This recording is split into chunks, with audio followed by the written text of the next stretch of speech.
শুভ নবমী বন্ধুরা, সবাই কেমন আছেন? আশা করি সবাই ভালো আছেন। পুজোটা খুব ভালো করে কাটাচ্ছেন, অনেক অনেক আনন্দ করছেন। আচ্ছা, যাই হোক, পুজো এসে গেছে, আমরা সবাই খুব আনন্দ করছি। আমরা তো ষষ্ঠী থেকে আমি ওর বাবা ঘুরছি, ছেলেরা পাড়াতে এদিক ওদিক দিয়ে ঘুরছে, ওদেরকে বলেছি, ওরা বেরোচ্ছে না, ও পাড়াতে অনেক আনন্দ করছে। তো আজকে আমি আর ওর বাবা একটু ঘুরতে বেরিয়েছিলাম। তো নবমী আজকে, আর আমরা তো যারা হাউস ওয়াইফ তারা তো এত বেশি একটা সাজি না, সংসার নিয়ে আমরা বেশি টেনশানে থাকি, বাচ্চা কাচ্চা নিয়ে একটু বেশি টেনশান করি। কোনো একটা অকেশন পেলে আমরা হাউস ওয়াইফটা একটু সাজতে ভালোবাসি। আর মোড়ে ঘাটে যাব এমন বয়সও তো হয়নি যে সাজতে পারবো না। আজ আমাদের একজন পরিচিত এক রিলেটিভেরও রিলেটিভ হয়, হঠাৎ করে পুজোর ওখানে দেখা, আমাদের এখানে 1 নম্বরে পুজোর ওখানে গেছি, ওখানে দেখা।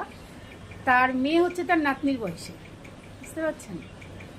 তা আমার হাজব্যান্ডের সঙ্গে কথা বলছে, সম্পর্কে ওর নাকি একটু বিয়ান লাগে।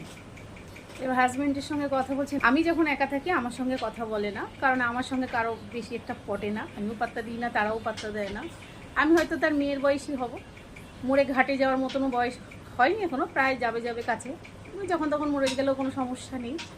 সে হঠাৎ করে আমাকে বলছে আমি বুড়ি হয়ে গেছি, আমি কেন এত সেজেছি। তাদের ঘরের ছেলে মেয়ে কিন্তু আমার থেকেও বড় আছে, এখনও বিয়ে হয়নি। আমার অল্প বয়সে বিয়ে হয়েছে, হাজব্যান্ড সবাই পড়াশোনা শেষ করে চাকরি পেয়েছে, তারপরেই আমাদের বিয়ে হয়ে গেছে।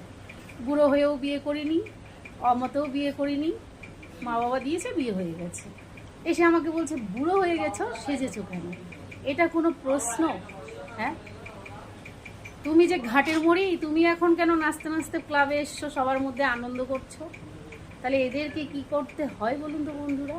বয়সটা মাত্র একটা সংখ্যা।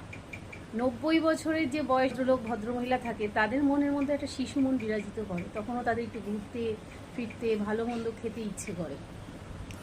আমার শ্বশুরবাড়ির লোক আমিও খুব একটা পছন্দ করি না, তারাও আমাকে খুব একটা পছন্দ। তা আমি বুড়ি হয়ে যাই না ছুরি হয়ে থাকি, তোমার কি বলতে বলেছি? হ্যাঁ, হয়তো আমার এই ভিডিওটা তাদের অনেকেই রিলেটিভরা দেখবে। মহিলাটার আমি নাম জানি না, নাম জানলে আমি এখানে নামটাও উচ্চারণ করে দিতাম।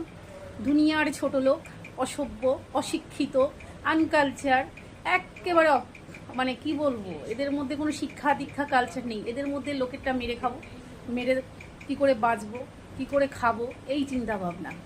আর মরার তো কোনো এদের প্ল্যান নেই। সারা পৃথিবীর লোক বুড়ো হয়ে গেছে, আর এরা ইয়ং রয়েছে, বাচ্চা রয়েছে। এদের নাতিপুতি নিয়ে ঘোরার বয়স, তারা এখনও ইয়ং। আর আমরা বাচ্চা বাচ্চা মেয়েরা, আমাদের অল্প বয়সে বিয়ে হয়েছে, ছেলে পেলে একটু বড় হয়ে গেছে, আমরা বুড়ি হয়ে গেছি। আমার বয়সের মেয়েদের এখনও বিয়ে হয়নি, আমার বন্ধুবান্ধবরা এখনও আছে। আর এদের ঘরের ছেলেমেয়েরা আমার থেকে বড়ও আছে, তাদের বিয়ের নামও নেয় না, তারা বাচ্চা, তারা ছোট, তাদের কিছু হয়নি। ভাবা যায় এদেরকে কী